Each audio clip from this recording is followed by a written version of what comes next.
I did for. I need to sneeze.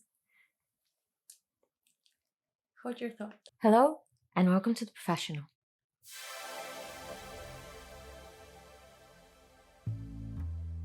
The Professional is a channel I started with the idea of lifting the veil on the realities of working in the fashion industry from the point of view of the people in the background. Those real professionals whose names you probably don't know, but they are the people that truly make things happen at every level and every facet of this big business that is fashion nowadays. They're not the big household names and not the recent graduates with the big dreams, but they are the ones that I think deeply understand the problems, the issues we're facing, and perhaps the unglamorous side of what it takes to create true glamour. This is a new channel, so I'm experimenting with different types of content to understand what could be truly valuable to you as a viewer. So if you have any feedback, please drop me a comment. It would all be appreciated, and I'll try to take it into account as best I can. Today I'm trying something a bit different. This is the first sit-down interview I'm doing with the very, very talented Matthias Winkler. Our conversation was very, very dense, covering lots of topics that I think could be interesting both to those already working in the industry or those hoping to get into it. So I've decided to split it into sections, and I will drop those as short videos over the next few days. And for those who want to hear the full conversation, a longer video will follow. There's probably a lot of background noise being picked up, but this was the only moment we could find to sit down together, the only moment we could take out of our busy schedules to sit down and talk. So, real talk, I'm very interested in what happens in that period. You know, you graduate, yesterday we went to the Central St. Martin's graduation show, and I was struck by how many students were there, all with their big dreams, all with their big vision. So what was that process? You said you had a lot of experiences, I guess some more positive and some more negative than others. But starting out, working with other designers and getting to the point of running your own label, what is that really like? Because again, we paint a rosy picture of incredibly talented designers running their own brands, but it's not so easy, is it? No, I don't think it's easy at all. And of course, I mean, the fashion world is very appealing. A lot of people want to do it. And of course, also fashion education, especially also here in London, it's a big market, of course. I mean, I think we were still lucky. We were not so many students in one class back then.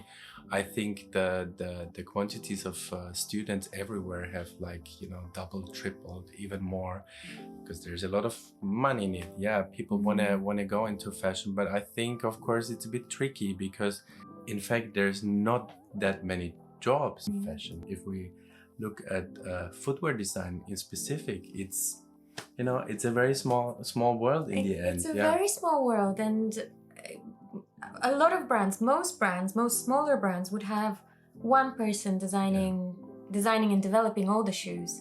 So there's one job there. Yeah, I think people think even with bigger brands, there's like this huge team of people developing shoes or accessories or whatever, where in fact it is, it's very few. So there's not so many jobs out there. For some people it works out, they get the right job, but they have to be of course extremely talented, extremely versatile as well, and they just fit into this kind of a typical fashion way of working. But I think there is reality is gonna hit a lot of people hard, and for me it was kind of a mixed situation. So well, first of all, you have to do, or I had to do, and I think we all had to do, these unpaid internships that are for a lot of people just are not possible to do. I mean, you have to have financial support. I mean, how else can you exist in a different city doing a job for free? These times should be over by now, hopefully, for a lot of people, but it's still out there. So already, sorry to interrupt, but even with paid internships, if you think how expensive life is in the fashion capitals, London, New York, maybe a little bit less so in Paris, but I'm not even sure. It's not necessarily affordable to live on a minimum salary. So Yeah, even if you are getting paid and you're very Exactly. lucky you're getting paid, it's That of not course easy. that of course leads to the situation that only rich people that get support or kind of that have more money can go through this kind of process. And that of course, I mean, that has nothing to do then in the end with talent. It's not that talented people can make it, it's like you have the support or not. So that's a very unfortunate reality. Yeah, so you have to go through all those things, and then in the end, you know, as we said, there is not that many jobs. University or colleges, very often, of course, you're kind of motivated and you're pushed into this, like, yes, you know, yeah, glamorous kind of fashion world out there, and you think you have this education, it's going to be easy, but it's the reality is different there. So I think for some people it can work out great, but for a lot of people it's a very hard way, and at some point they're just facing the reality that they maybe, you know, have to do something else. And then you asked me about my personal experience. So I did these unpaid internships for some time, and then it was you know, it's still well, I, you know, of course then I started to get paid, but then it's also it's very short contracts, you know, companies change their kind of, so I was promised a job, then the company kind of changed their direction, so I don't know, changed their ready to wear, whatever. So it's not something you can really plan ahead very well. It's a very uncertain area, and for some people, you know, they're lucky, they get like a long-term job, but this is really the exception, you know.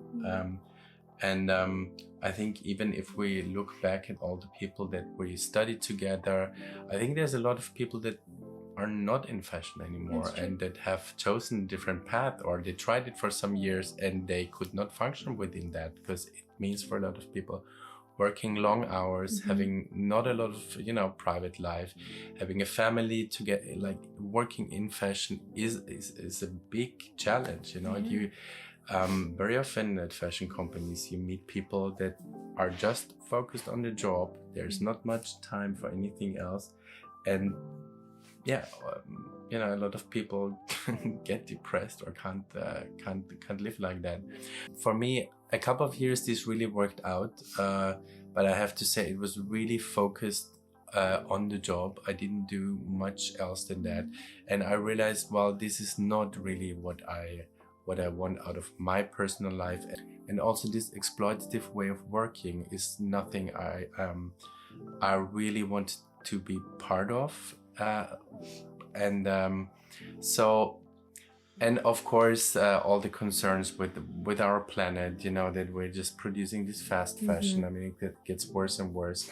I just was looking for different ways, and I mean, these days it's quite, you know, we're all talking about sustainability, we're all talking about recycling and so on. 10 years ago it was not so much, it was something quite new. People just started thinking about it, and then I went on to kind of a less high fashion, kind of more I guess you call it high street company that worked with they call it socially responsible and with a sustainable way of producing. Went to Berlin to work for them, so I really learned that it can be done differently, although there were also certain things that maybe were not fantastic. And then I really thought, you know, I have to do my own thing, but only kind of with no compromises. Yeah. Here's my personal life sitting in my lap. A huge thank you to Matthias, and thank you for listening. Now keep up the good work, and goodbye.